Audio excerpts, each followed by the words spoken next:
నిజంగా ఆయన్ని దగ్గరగా తెలిసిన వాళ్ళకి అర్థమవుతుంది. ముద్రగడ పద్మనాభం గారు ఒక అమాయకులు, ఒక ఇన్నోసెంట్, మున్సిపు జమీందారీ కుటుంబంలో పుట్టిన ఆయన ఒక రాజవంశంలాగా బతికారు. దాదాపుగా 3000 ఎకరాలు ఉండేది వాళ్ళకి.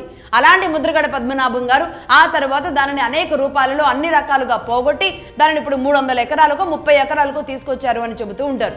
అలాంటి ఒక ఇన్నోసెంట్ని రాజకీయంగా ఆయన్ని ఎమ్మెల్యే మాత్రమే ఆయన ఏం సాధించారు అంటే ఆయనకున్న ఇంటిగ్రిటీతో, ఆయనకున్న అమాయకత్వంతో, ఆయనకున్న మంచితనంతో ఆ ప్రాంతంలో ఎమ్మెల్యేగా గెలుస్తూ వచ్చారు. 2 సార్లు మంత్రిగా పనిచేశారు, ఒకసారి కాకినాడ నుంచి ఎంపీగా పనిచేశారు.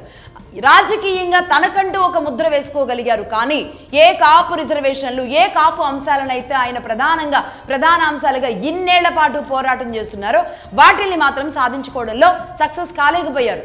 ఎందుకు అంటే కాపు రిజర్వేషన్ అనేది జరిగే పని కాదు. ఆ విషయం వైఎస్ఆర్కి తెలుసు, కోట్ల విజయభాస్కర్ రెడ్డి గారికి తెలుసు, చంద్రబాబు నాయుడు గారికి తెలుసు, జగన్మోహన్ రెడ్డి గారికి తెలుసు.